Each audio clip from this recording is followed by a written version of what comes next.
Hello, welcome to INSITE. That is the Individual and Social Influences of Technology Lab at the University of Ottawa in Canada. I'm Sarah, a Media Creator Assistant at the INSITE Lab, and today we're going to be talking about knowledge mobilization.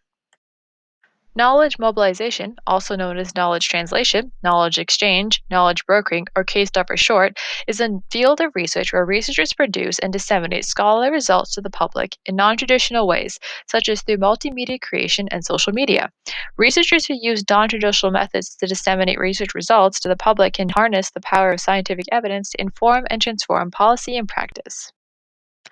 Why is knowledge mobilization so important? The main objective of doing knowledge mobilization is to help close the gap between evidence and practice.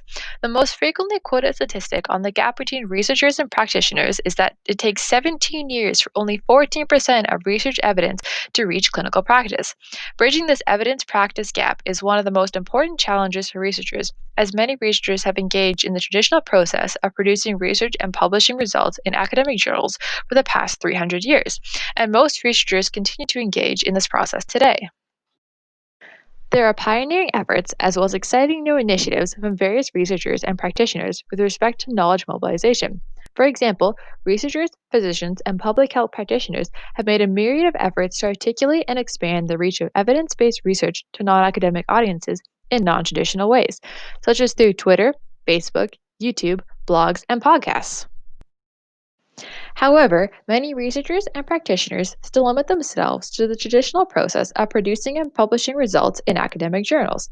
It is therefore argued that researchers should include non traditional methods of disseminating research results in their knowledge mobilization strategy to help close the gap between evidence and practice.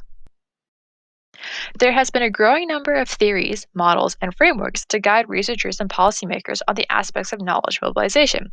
However, in 2002, Phipps and colleagues reviewed the leading models of knowledge mobilization, including the circular knowledge to action cycle shown in Figure 1 and the model by Bennett and Bennett shown in Figure 2.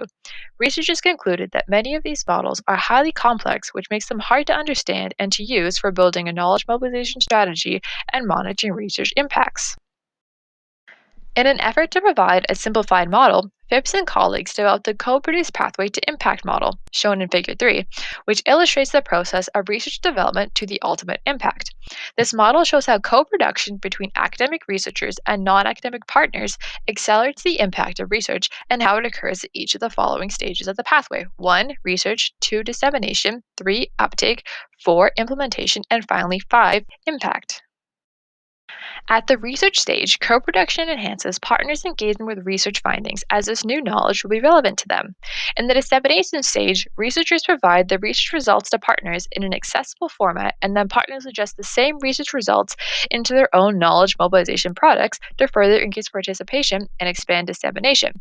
The ongoing collaboration between the researchers and partners in the uptake and implementation stages enables new research questions, knowledge, and potential knowledge mobilization products in response to the new research findings, which all lead to the ultimate impact stage. Unlike the traditional process of research dissemination, Phipps and colleagues' co produced pathway to impact model illustrates an ongoing relationship between the academic researchers and the non academic partners through the knowledge mobilization process. So, how can you put your knowledge mobilization plan into action?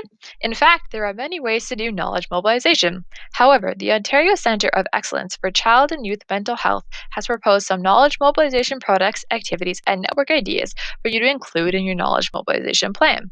Examples of products include infographics, comic strip cartoons, posters, reports, fact sheets, press releases, and e newsletters.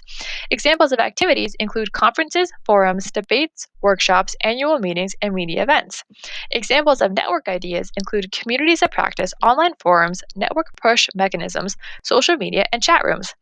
Finally, some key points to consider when doing knowledge mobilization is to use multiple strategies to reach your audience, actively engage with the audience, keep it real, and use plain language, and think big. How can you decide on a strategy that is best for you? Researchers have tried to determine the effectiveness of different knowledge mobilization strategies, but do not find that one strategy is better than others. Therefore, the strategy you choose for your knowledge mobilization plan should suit your specific situation. And that's it for today. Please share this video, subscribe for more, and expand your knowledge with us.